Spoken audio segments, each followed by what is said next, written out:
그런데 또 반대 의견 항상 있죠. 찬성 의견, 반대 의견이 있어요. 오른다는 의견이 있고 떨어진다는 의견이 있듯이 말이죠. 항상 반반씩 존재합니다.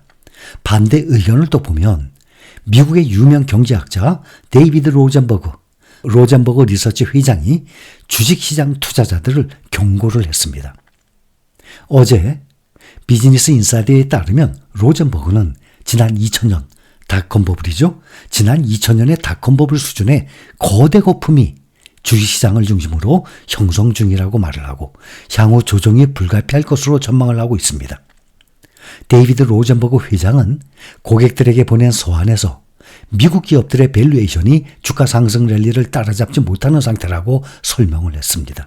그는 S&P 500 지수가 지난 1년 동안 26% 급등한 반면 기업들의 실적 성장률은 같은 기간 6% 상승에 그쳤다면서 현재의 주식시장 상승세는 별다른 근거 없이 진행되고 있다고 강조합니다.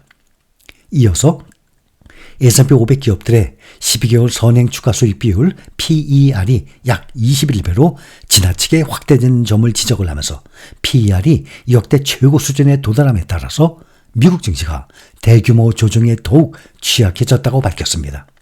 또한 금리 수준을 고려할 때 현재 주식시장의 PER은 역사적으로 30% 이상 과대평가된 상태라면서 닷컴 버블과 견줄 만한 거대한 거품이 형성되고 있는데 주식 투자자들만 이를 외면하고 있다고 경고합니다.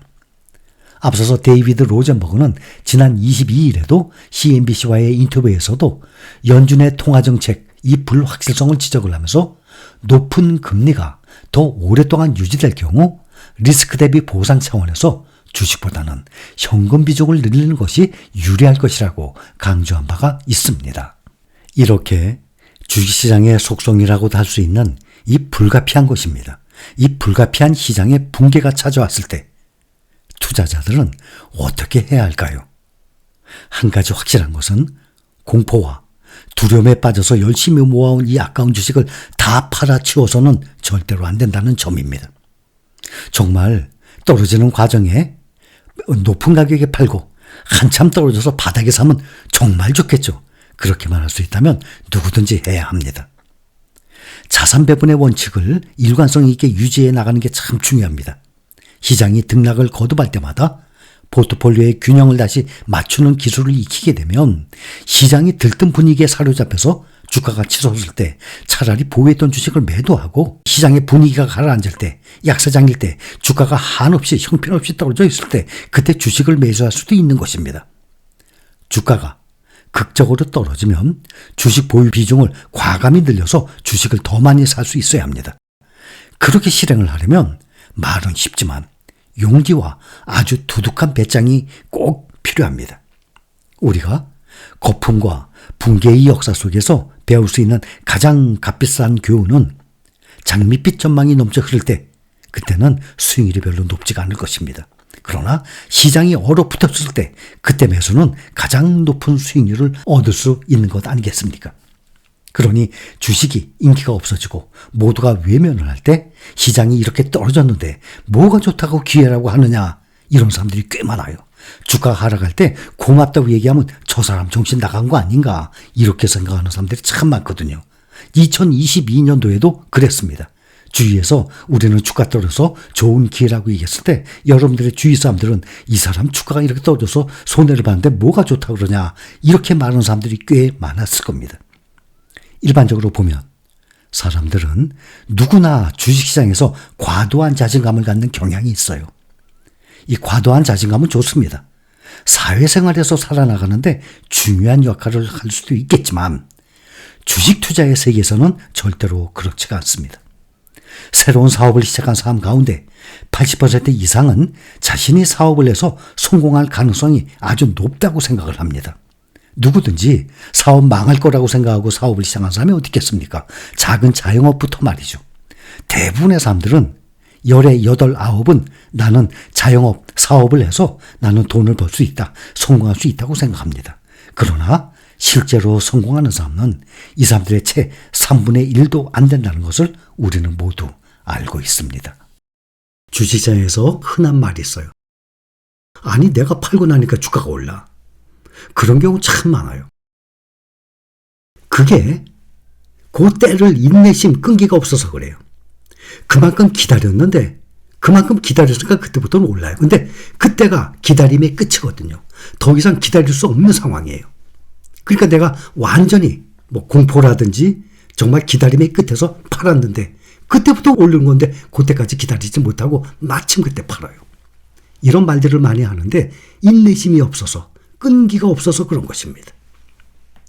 제가 인내심, 끈기 많이 말씀드리죠. 수십 년을 해오면서 다 느낀 것 아닙니까? 경험한 것 아닙니까? 인내심 아주 중요해요. 투자의 대가 워런 버핏 그분도 말씀하시지 않습니까?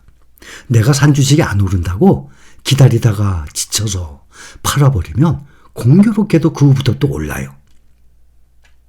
주가가 오르지 않을 때는 시간에 투자를 한다는 생각 꼭 해야 합니다.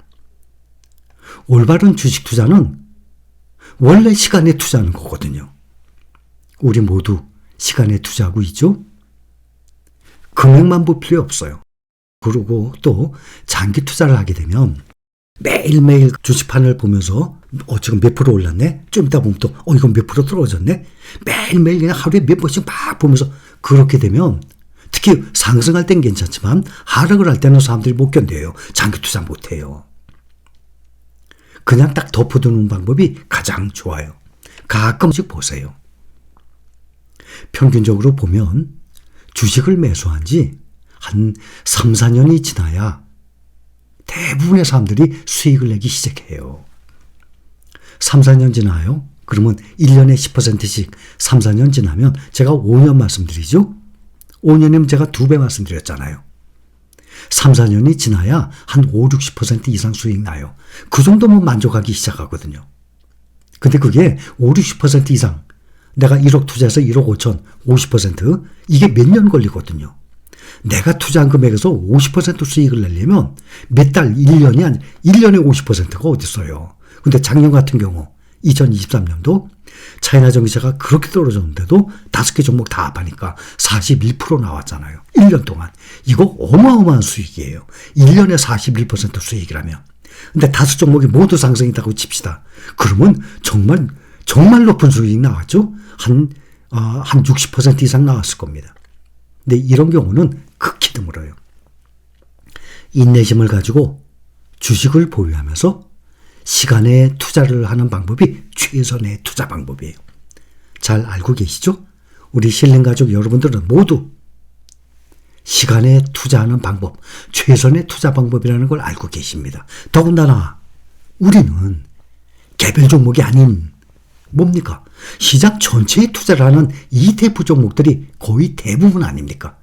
그렇기 때문에 더욱 그렇습니다.